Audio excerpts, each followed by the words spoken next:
He left me for my best friend. 6 months later, I walked down the aisle wearing a diamond ring from his millionaire uncle. And now, every family dinner, he has to call me Aunt Rachel.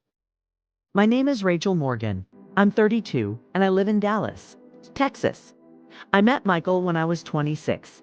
He was 28, a project manager for a big construction firm, and he had this easy smile that made me feel safe. We met through my best friend Lisa. We'd known each other since college, and she was like a sister to me. Michael and I dated for 3 years before getting married. We bought a cozy home, had weekend barbecues with friends, and dreamed about starting a family. Lisa was often around, game nights, double dates, shopping trips. I trusted her completely. Michael's family was large and well off, with several successful business owners. One of them was his uncle, Robert, early 50s, sharp dresser, known for being generous but private. I met Robert at our engagement party, but we never really interacted beyond family gatherings. For a while, life felt perfect. Or so I thought. It started with subtle changes. Michael became too busy for our Friday movie nights, started working late more often, claiming big projects were draining him. Lisa began acting strange. She'd cancel plans with me last minute. Yet somehow she and Michael seemed to be texting more often. She said it was about planning a surprise for me. I didn't question it.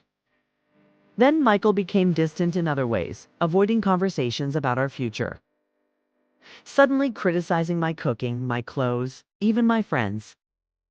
One night while I was making dinner, his phone lit up with a message from Lisa. "Last night was amazing. Can't wait to do it again." My heart dropped, but I didn't confront him, not yet. I needed the truth. The truth came faster than I expected. A week later, I left work early and headed home, thinking I'd surprise Michael. As I pulled into the driveway, I noticed Lisa's car parked out front. Inside, I found them together on our couch. Not even the decency to be discreet. I froze, my heart pounding. Michael stammered. Lisa tried to explain, but the only words I remember saying were, "Both of you out. Now." The betrayal cut deeper because Lisa wasn't just my husband's lover. She'd been my confidant, my safe place. That night, I packed a bag and left. The divorce was quick and messy. Michael moved in with Lisa, and I disappeared from both their lives. At least, that's what they thought. 3 months later, I ran into Robert, Michael's uncle, at a charity auction. He asked how I'd been, and I told him the truth. He listened, quietly seething at his nephew's behavior. We began talking more after that. Coffee dates turned into dinners. I learned that Robert had never approved of Michael, and he admired how I'd handled myself with dignity despite the betrayal. Robert was everything Michael wasn't: mature, respectful, and genuinely interested in my happiness. When Robert proposed, it wasn't about revenge, it was about choosing someone who valued me. But I'd be lying if I said the thought of Michael's reaction didn't cross my mind.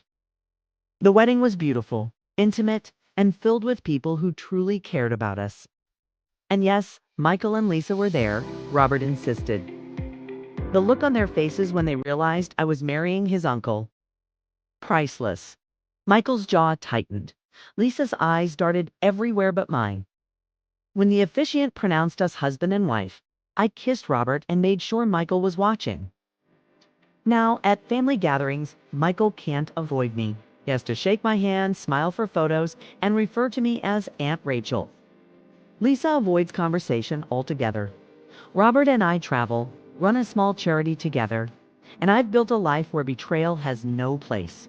Moral: sometimes the sweetest revenge isn't destroying someone. It's living so well they have to watch you thrive. And occasionally, life hands you the perfect plot twist. Subscribe to SilkMirror for more stories where karma always gets an invitation to the wedding.